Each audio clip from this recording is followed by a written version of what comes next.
If you are between 20 and 30 years old, waking up every day with that feeling of being behind in life, looking around, and it seems like everyone has already figured out the way.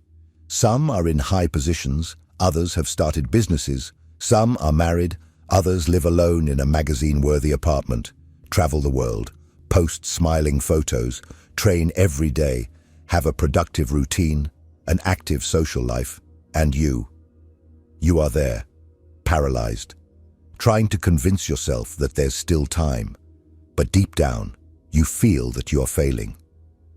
It's not that things are bad, it's that you feel you are the problem, as if there's something wrong with you that prevents you from keeping up with others, and maybe no one knows this.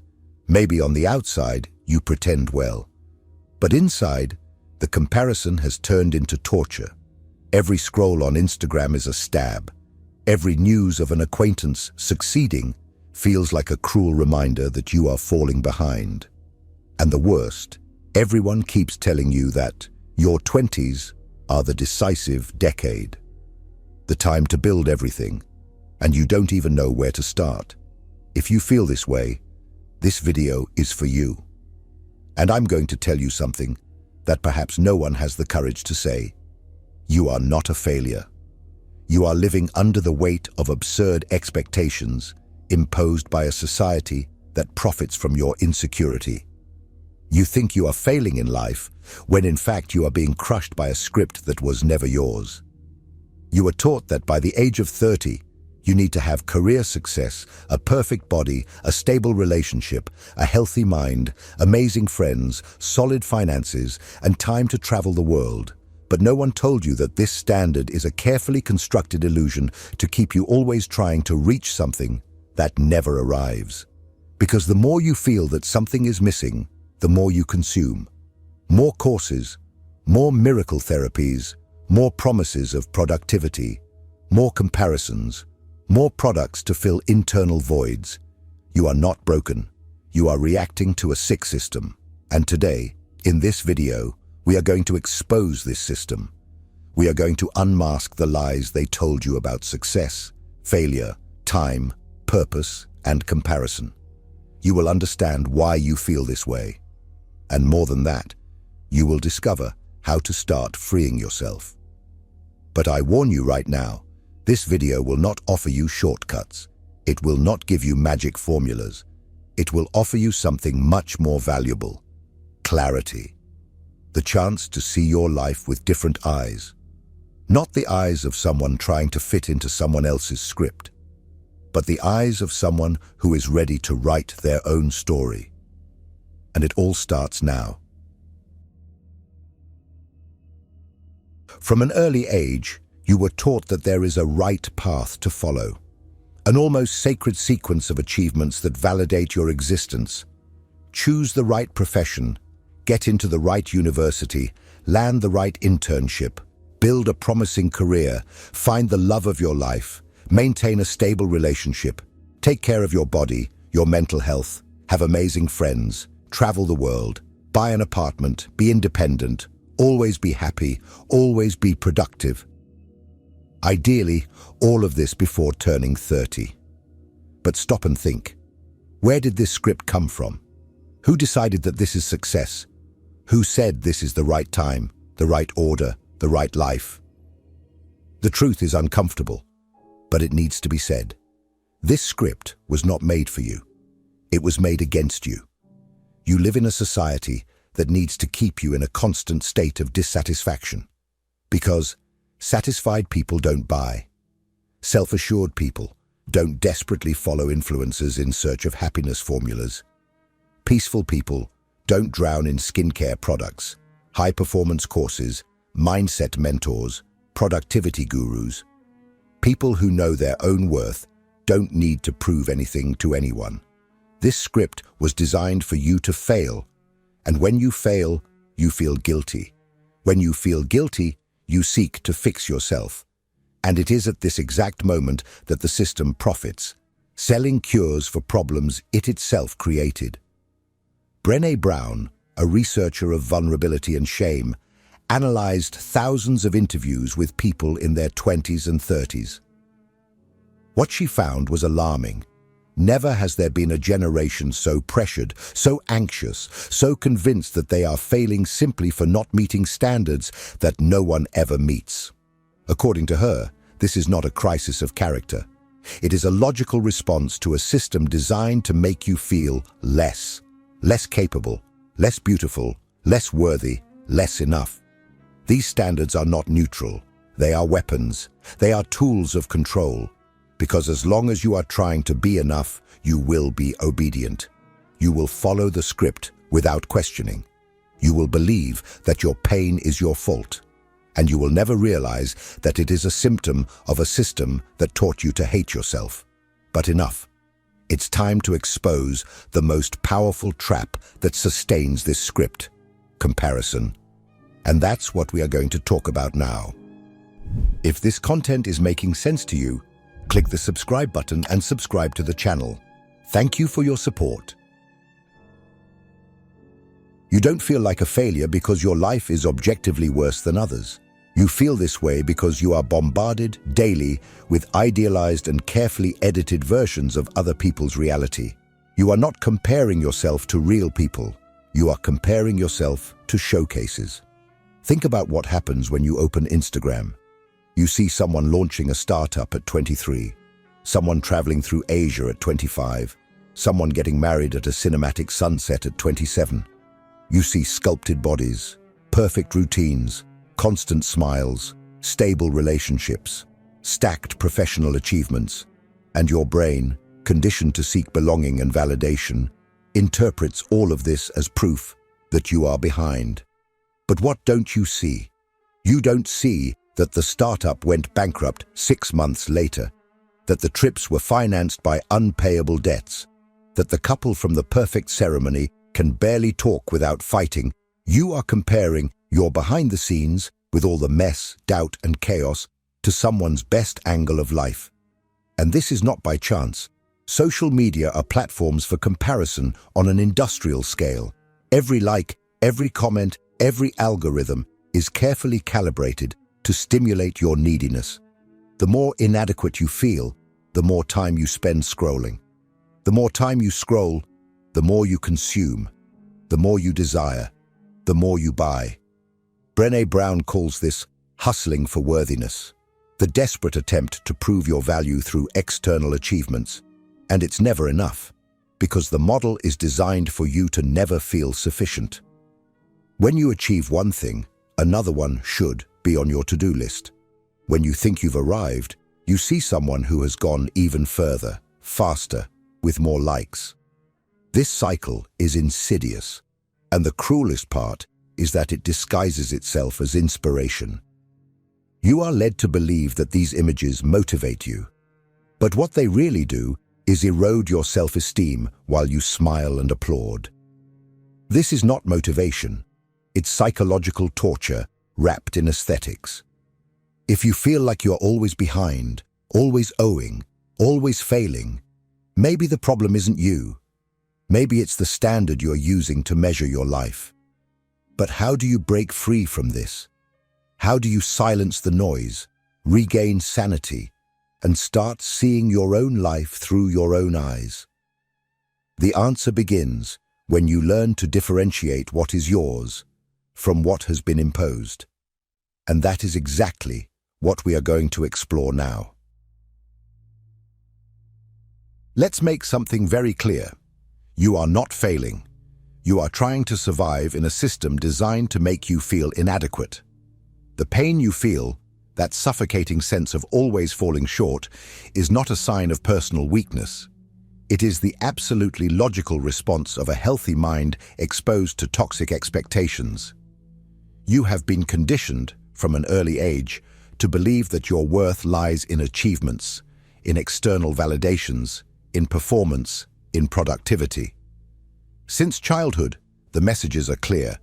Be the best in your class, perform well for others, don't disappoint, make your parents proud, be someone in life. Gradually, the world teaches you that love is conditional on success, that you will only be accepted if you are admired, and that if you are not excellent, you will be invisible. Brené Brown calls this the culture of never enough. Never pretty enough, never productive enough, never thin enough, never successful enough. And the result is an army of young adults in a constant state of alert, desperately trying to fit into an impossible mold. But here is the truth. No one told you. That mold is not real. It is an artificial construct, fueled by economic interests and sustained by comparison, fear, and shame. You think you are failing because your desire has been hijacked, because you have spent your life chasing goals that weren't even yours. How many of your dreams are truly yours? How many of your goals were chosen by you? And how many were inherited from your family, culture, or social media? How many times have you felt inadequate for not achieving something that, deep down, you didn't even want? The first step to freeing yourself is to do what Brené calls curating your own values. Stop and ask, is this important to me, or have I been conditioned to think it is? When you start asking these kinds of questions, something powerful happens. You regain control of your own narrative. You stop living to please. You stop measuring your life by others' standards. You stop chasing external approval. And gradually, you begin to feel something rare in this world: peace. But there is still a silent poison that keeps you trapped in this prison, the addiction to comparison. And if you really want to break free, you will need a radical step. It's time for a detox, and I will show you how to do it. Do you really want to start changing your life? Then get ready, because I'm going to ask you for something that may seem absurd at first glance, but can completely transform your perception of yourself. Stop comparing yourself. Yes, I know, it seems impossible. Comparison is everywhere. You wake up and immediately grab your phone.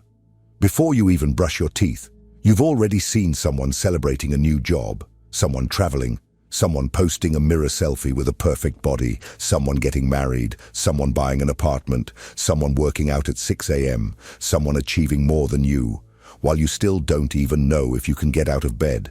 And this bombardment is not accidental. Social media is designed for this.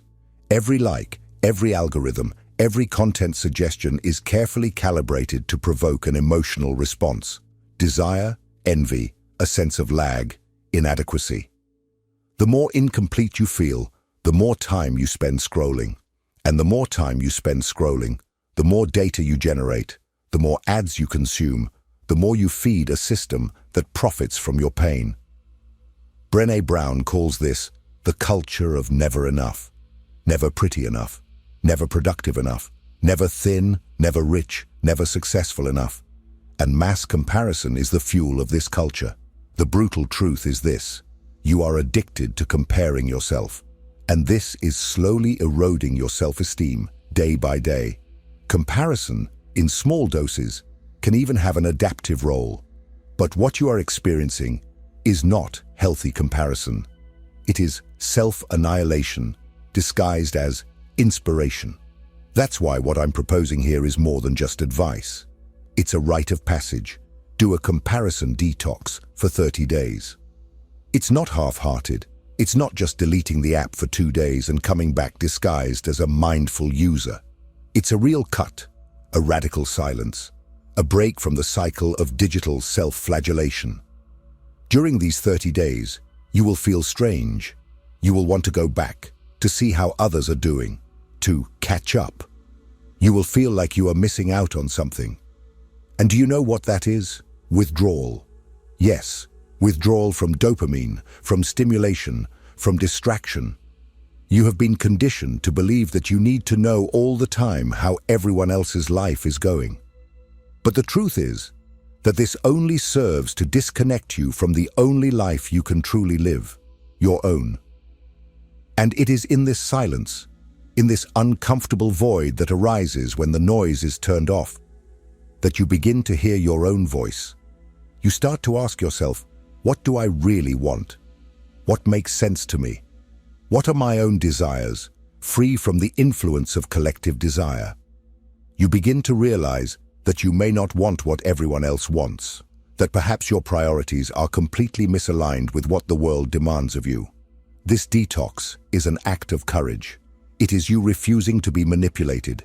It is you rebelling against a system that wants you insecure. It is you reclaiming mental, emotional, and spiritual space to start building something true. And once the noise quiets, you are ready for the next step. Because now that you have disconnected from others' expectations, it is time to connect with what truly matters. Your own definition of success. Not the one imposed by society, but the one that comes from within. Let's discover how to create this together. If what you're hearing resonates with you, you'll find real value in my ebooks. Beyond the Shadow breaks down Jung's core ideas, while Dialogues with the Unconscious gives you a 30-day path to apply them in your life. Both are linked in the pinned comment. Now that the noise of the world has been silenced, you have before you something that many people go their entire lives without experiencing: the chance to redefine what it means to win. Think about it. How many of the goals you carry today are truly yours? How many of the objectives you pressure yourself with daily were chosen with awareness and freedom?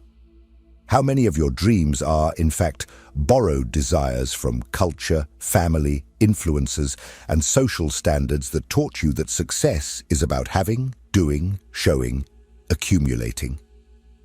Brené Brown challenges us to ask a brutal and transformative question. If I completely ignored social, cultural, and familial expectations, what would a well-lived life look like for me? Read that question again, more slowly. This is not a rhetorical question. It's a rupture. You might discover that you don't want to be a CEO, but rather have a simple life with time to breathe.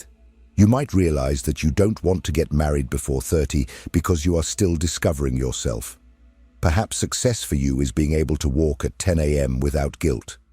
Maybe it's creating something meaningful. Maybe it's having time with those you love. Maybe it's sleeping in peace. When you start to dig beneath the layers of obligation and expectation, you find authentic values. Values that have been suffocated, buried under years of conditioning. And from there, you begin to build your own map. This is the opposite of the script you were given. While the world shouts, achieve more, produce more, reach more, you start to hear a different voice. Live with presence, with intention, with truth. This is the true revolution. It's not just rebelling against the external system. It's freeing yourself from the system you internalized.